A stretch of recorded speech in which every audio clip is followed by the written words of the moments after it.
Doctor कफील खान की जो जन्म हुआ वो शायद वहीं से हुआ, जो मेरा स्ट्रगल स्टार्ट हुआ, मेरी पूरी परिवार का जो संघर्ष स्टार्ट हुआ वो वहीं से हुआ। उससे पहले मैं एक सीधा साधा डॉक्टर था जिसने MBBS MD मणिपाल यूनिवर्सिटी से करके एक गवर्नमेंट डॉक्टर में उत्तर प्रदेश पब्लिक कमीशन के थ्रू मैं सेलेक्ट हुआ था और चुपचाप अपनी जिंदगी गुजारता था। सुबह हॉस्पिटल जाता था, शाम को घर आता था, अपने बीवी बच्चों के साथ जिंदगी गुजारता था। रात में एक मैसेज आता है कि ऑक्सीजन खत्म हो गई है। मैं वहां पे गया, सिलेंडर्स लाए, बचाने की कोशिश की, बच्चे नहीं बचे। मीडिया ने मुझे हीरो बना दिया। हमारे चीफ मिनिस्टर को बुरा लग गया कि ये चीजें जो है कैसे बाहर आ गई और एक केस लगा के मुझे जेल भेज दिया गया। जुडिशरी को 9 महीने लग गए ये जानने में कि मैं निर्दोष हूं, पर still I am thankful to the honourable high court. उन्होंने जब मुझे बाहर निकाला तो उस वक्त कहा उन्होंने कि doctor Kafeel there is not a single evidence कि डॉक्टर कफील के खिलाफ सबूत है कि उन्होंने कोई मेडिकल निग्लिजेंस किया या उन्होंने कोई करप्शन किया या उनका कोई ऑक्सीजन टेंडर से कोई लेना देना था। इसके बाद भी सरकार को संतोष नहीं हुआ तो उन्होंने एक इंटरनल इंक्वायरी बैठाई जो कि अक्टूबर नवंबर में जिसकी रिपोर्ट आ गई। उसमें भी क्लीन चिट मिल गई। उसमें भी जो प्रिंसिपल सेक्रेटरी हिमांशु कुमार थे उन्होंने इस बात को माना कि डॉक्टर कफील ने उस रात में 500 सिलेंडर की व्यवस्था की और बहुत से बच्चों की जान बचाई। पर वो उस इंक्वायरी रिपोर्ट में ये कहना भूल गया कि क्यों ऑक्सीजन की कमी हुई थी। इसीलिए जब भी मैं जहां भी जाता हूं तो ये क्वेश्चन मैं पूछता हूं कि अगर हाईकोर्ट ये कहता है कि doctor Kafeel is not a murderer, अगर आपकी इंटरनल इंक्वायरी रिपोर्ट कहती है कि doctor Kafeel is not a murderer, तो कोई कल्प्रिट है, real culprit. Who is the real culprit? यही क्वेश्चन पूछता हूं और यही क्वेश्चन शायद हमारे आदरणीय मुख्यमंत्री को खटकता है। एक रिपोर्ट आई, एक बार जेल गया, उसके बाद बहराइच में एक बार 78 बच्चों की मौत हो गई थी। वहां पे मैं फैक्ट फाइंडिंग टीम के साथ गया था। वहां पे भी प्रेस कॉन्फ्रेंस करने से पहले ही सरकार ने मुझे जेल में भेज दिया। 2 महीना जेल में रहा और जेल से बाहर आया। और फिर ये एक मौका शायद खोजते रहे कि कैसे अब इसको रोका जाए, इस डॉक्टर कफील को क्यों कैसे रोका जाए इस क्वेश्चन पूछने से या जो भी हो। धीरे धीरे लोगों ने पूरे ऑल ओवर इंडिया से मुझे लोगों से सपोर्ट मिलने लगा, प्यार मिलने लगा। लोग बुलाने लगे, केरल से बुलाने लगे, आसाम से बुलाने लगे, बिहार से बुलाने लगे, आपके राजस्थान से बुलाने लगे, मध्य प्रदेश से बुलाने लगे। हमने एक टीम बनाई डॉक्टरों की और हम लोग एक मेडिकल कैंप करने लगे। हमने रिकॉर्ड 2019 में रिकॉर्ड एक साल में 103 कैंप फ्री मेडिकल कैंप किए हैं, जिसमें 50,000 बच्चों को हमने फ्री में दवाएं दी हैं, फ्री कंसल्टेशन किया है, फ्री में दवाएं दी हैं। ये मैं काम कर रहा था चुपचाप। इसी बीच एक ऐसा बिल पास हुआ पार्लियामेंट में, आप सबको पता है, सिटीजनशिप अमेंडमेंट एक्ट आया 10 दिसंबर को, 12 दिसंबर को वो साइन हुआ था। सीए से मैं as a doctor Kafeel, as a doctor होते हुए सीए से मुझे कोई प्रॉब्लम नहीं है। जैसे हमारे आदरणीय होम मिनिस्टर जी कहते हैं कि ये तो नागरिकता देने का कानून है, नागरिकता लेने का कानून नहीं है, तो इससे किसी को घबराना नहीं चाहिए, तो इससे मुझे भी कोई दिक्कत नहीं है। लेकिन जब ये बात कही जाती है कि क्रोनोलॉजी समझो, सीए के बाद एनपीआर आएगा, एनपीआर के बाद एनआरसी आएगा, तब मुझे दिक्कत होती है। मुझे दिक्कत इसलिए होती है कि मेरा डेमोक्रेटिक राइट, जो मेरा 4 पिलर ऑफ डेमोक्रेसी है, जो हमारे लिबर्टी और राइट टू इक्वलिटी की बात करता है, जस्टिस की बात करता है, स्वतंत्रता की बात करता है, आपके इंसाफ की बात करता है, उसको तोड़ने की कोशिश की जा रही है। इंसान को इंसान से बांटने की कोशिश की जा रही है धर्म के नाम पे। इससे मुझे दिक्कत होती है। इसीलिए मैं अलीगढ़ गया था और अलीगढ़ में मैंने स्पीच दी थी।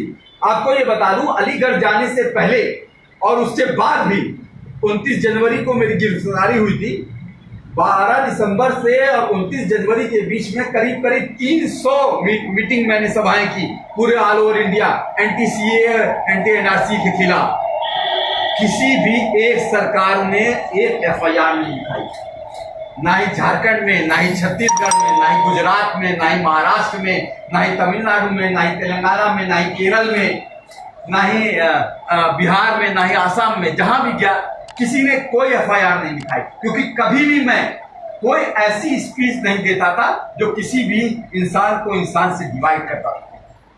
मैं गांधी जी के अहिंसा को बिलीव करता हूं, और मैं हमेशा से नौजवानों से और सबसे यही कहता था कि जो भी प्रोटेस्ट करना है, पीसफुल प्रोटेस्ट करना है। हमें एज अ नागरिक अगर हम नहीं बोलेंगे, अगर हम भी नहीं बोलेंगे, एक जुमला है कि इस जुल्म के दौर में जुबान खोलेगा कौन, अगर हम भी चुप रहेंगे तो बोलेगा कौन। तो बोलना जरूरी है। बहरहाल 12 दिसंबर को मैंने एक स्पीच दी, मेरी कोई गिरफ्तारी नहीं हुई और एफआईआर भी लिख दिया, उसके बाद भी मुझे गिरफ्तार नहीं किया गया। 29 जनवरी को मेरी गिरफ्तारी होती है मुंबई एयरपोर्ट से। 30 जनवरी को महात्मा गांधी जी की पुण्यतिथि थी और एक सभा में महात्मा गांधी जी के पोते के साथ मुंबई शहर में करने जा रहा था। उत्तर प्रदेश की एसटीएफ ने आके मुझे मुंबई एयरपोर्ट से उठा लिया जबरदस्ती, ये कहते हुए कि अलीगढ़ में आपके खिलाफ एक मुकदमा है। तो सबसे पहले तो एक बात आप ये ध्यान रखिएगा कि 12 दिसंबर की स्पीच हुई और 29 जनवरी को गिरफ्तारी हुई, यानी इन 45 दिनों में इन्होंने मुझे कोई टोका नहीं। ऐसी क्या इनको इमरजेंसी आ गई कि एसटीएफ भेजा? अरे मुझसे बोलते, मैं तो अपने फेसबुक और ट्विटर पे हर जगह पे हर लिख देता हूँ मैं कहाँ जा रहा हूँ। जैसे मैंने आज प्रेस कॉन्फ्रेंस है तो सुबह ही डाल दिया था मैं कहाँ जा रहा हूँ, क्या करूँगा, मैं जयपुर आया हूँ, राजस्थान आया हूँ। मुझे बुला लेते, मैं चला आता। एसटीएफ भेज से गिरफ्तार करने की क्या जरूरत थी? 45 दिन तक गिरफ्तार क्यों नहीं किया? इसलिए गिरफ्तार नहीं किया क्योंकि जो इंटरनल इंक्वायरी में क्लीन चिट मिली थी, उसके बाद उत्तर प्रदेश सरकार ने एक और इंक्वायरी कमेटी गठित की, जिसकी रिपोर्ट 23 जनवरी को कंप्लीट हो गई। और जब उसमें भी उनको लगा कि वो मुझे फंसा नहीं सकते हैं, तो इन्होंने एक बहाना खोजा कि मैंने भड़काऊ भाषण दिया है और दो धर्मों के बीच में एक हिंदी में क्या कहते हैं, हेटेड, मतलब फैलाने की कोशिश की है। इस बात पे मुझे गिरफ्तार कर दिया गया। मैं लोकल के कोर्ट गया, कोर्ट ने मेरी स्पीच सुनी पूरी। जब उन्होंने मेरी स्पीच सुनी तो उन्होंने मुझे बेल दे दिया। अब क्या करें, इनको बेल मिल गया। 10 फरवरी को मुझे बेल मिल गई। 10 फरवरी को बेल मिलने के बाद भी 4 दिन इलीगली मुझे जेल में, मथुरा जेल में ही रखा गया। मतलब कोर्ट कह रहा है छोड़ दो, ये नहीं छोड़ रहे हैं। इन्होंने 4 दिन में प्लानिंग की और 13 तारीख की रात में बैठे बैठे इन्होंने एक कर दिया गया, मतलब मुझे जेल से बाहर नहीं निकलने दिया गया। 3 महीना इंतजार किया, फिर 3 महीने बाद फिर एक्सटेंशन बढ़ा दिया गया, फिर 3 महीने बाद एक्सटेंशन बढ़ा दिया गया। 29 तारीख को जिस दिन एसटीएफ ने मुझे गिरफ्तार किया था, अगले 72 घंटे तक एक पानी तक नहीं पिलाया, एक कुछ खाने को नहीं दिया, फिजिकली टॉर्चर किया। और एक ऑफिसर आता था और उसके बाद दूसरा ऑफिसर आता था, ऐसे पानी का ग्लास मुंह में फेंक देते थे, सोने नहीं देते थे और अजीब से वियर्ड क्वेश्चन पूछे करते थे। कोई पाउडर आपने इजाद किया है क्या कि जिससे करोड़ों लोग मर जाएंगे? मैंने कहा भाई मैं डॉक्टर हूँ, पीडियाट्रिशियन हूँ, मैं कोई साइंटिस्ट नहीं हूँ कि मैं पाउडर इजाद कर दूंगा। आप कोरोना वायरस की बात कर रहे हो क्या? तो चाइना से बात कीजिए। आप जापान गए थे सरकार को गिराने के लिए। मैंने कहा भाई मैं जापान क्यों जाऊंगा सरकार को गिराने के लिए? पहली बात कि मेरा पासपोर्ट जो है, अभी चूंकि मेरे पर केस चल रहा है बीआरडी वाला भी, तो पासपोर्ट अभी जुडिशियल कस्टडी में है, तो मैं इंडिया से बाहर जा ही नहीं सकता। और तुम जापान क्यों बोल रहे हो? बोल दो पाकिस्तान गया था सरकार गिराने के लिए, और एक अकेला आदमी सरकार कैसे गिरा सकता है? तो इस तरह के वियर्ड क्वेश्चन उन्होंने मुझे इंटरोगेट किया और फिजिकली भी मुझे टॉर्चर किया। उसके बाद जब ये मथुरा जेल में लाए तो भी इन्होंने, जब तक मेरी फैमिली मुझसे कोर्ट के द्वारा मिल नहीं पाई, तब तक इन्होंने मुझे परेशान करके रखा। भूख से मेरी अकड़ियां सूख जाती थी अंदर से। मैं चिल्लाता था तन्हाई में, जो तन्हाई के जेल की तन्हाई होती है उसकी सलाखों में चिल्लाता था। मन करता था कुछ भी मिल जाए और मैं मुंह में रख के खा जाऊं उसको, इतनी भूख लगती थी। मेरी माँ जो 65 साल की है, कहते हैं इस कोरोना काल में 60 साल के ऊपर के लोगों को घर में रहना चाहिए, बाहर नहीं आना चाहिए, क्योंकि उनको खतरा ज़्यादा है कोरोना से, मोर्टलिटी उनकी ज़्यादा है। मेरी 65 साल की बूढ़ी माँ अलीगढ़ कोर्ट के लोअर कोर्ट से लेके इलाहाबाद हाई कोर्ट तक और 2-2 बार सुप्रीम कोर्ट गई, सुप्रीम कोर्ट में गई 2-2 बार, मतलब ये चक्कर लगाते रही पिछले 7.5 महीनों से। वो मेरी बूढ़ी माँ, मेरी बीवी, मेरा छोटा बच्चा, मेरी फैमिली पूरी, मेरे भाइयों के बिजनेस बर्बाद कर दिए गए, फाइनेंशियली तोड़ दिया गया एकदम बुरी तरीके से। मेरा बच्चा जो 6-7 महीने का था जब मैं जेल में गया, ना वो बोलता था ना वो चलता था। मैं एज अ पीडियाट्रिशियन जब हम लोग पढ़ते थे तो हमारे टीचर कहा करते थे कि माइलस्टोन, यानी कि जब पहली बार बच्चा पापा कब बोलता है, कब पहली बार चलता है, कब पहली बार सीढ़ी चढ़ता है, वो तब सीख पाओगे सही से जब तुम खुद फादर बन जाओगे। और जब मेरे बच्चे की बारी आई तो मैं जेल में था।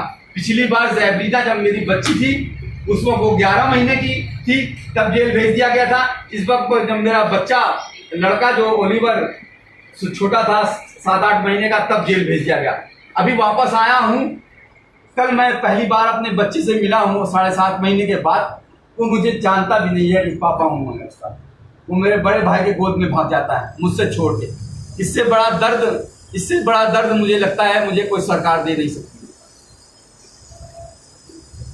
बहरहाल मैं उन 138 करोड़ भारतीयों का बहुत शुक्रगुजार हूं जिन्होंने इन 7 महीनों में, चाहे सोशल मीडिया के थ्रू, चाहे किसी भी तरह से, और आप सब मीडिया वालों का, चाहे डिजिटल मीडिया हो चाहे प्रिंट मीडिया हो, सबने मेरी आवाज उठाई कि एक इनजस्टिस हो रहा है एक डॉक्टर के साथ, जिसको इस वक्त कोरोना जैसी महामारी में इसमें काम करना चाहिए, उसको जेल में बंद करके रखा गया है।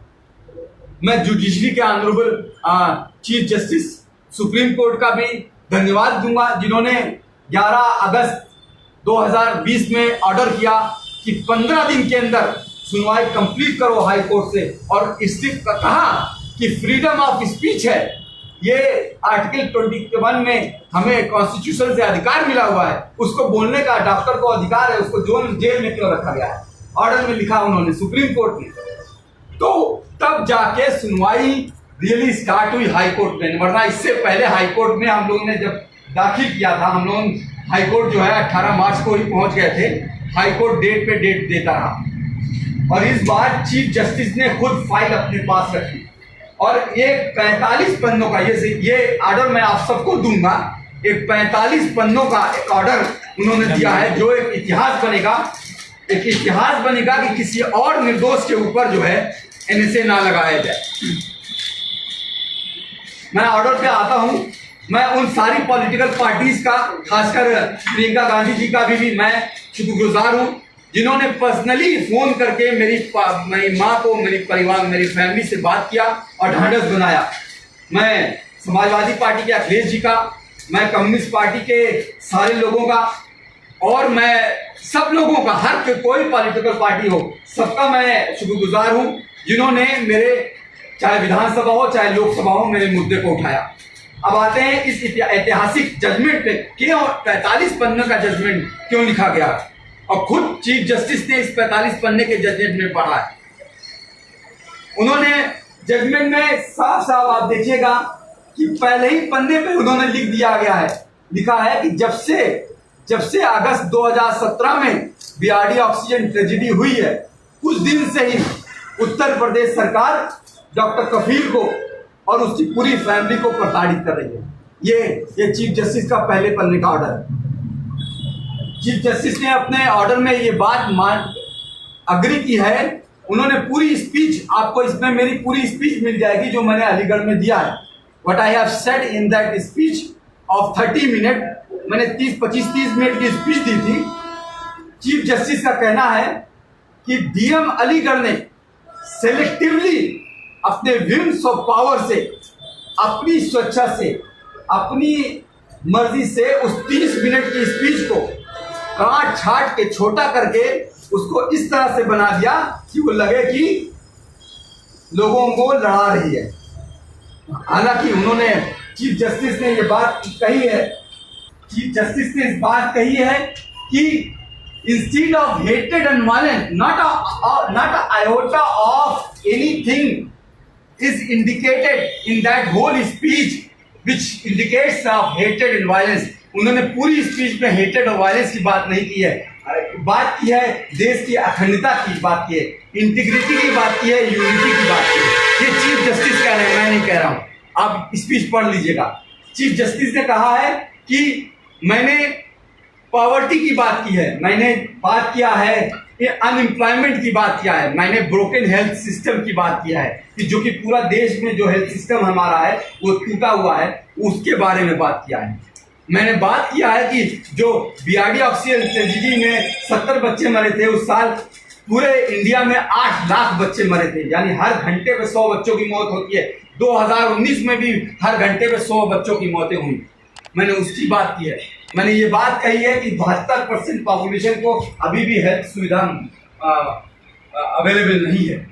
और लास्ट में ऑर्डर में उन्होंने साफ लिखा हुआ है कि जो भी इन पे एनएसए लगाया गया वो पूरी तरह से इलीगल था, अवैध था।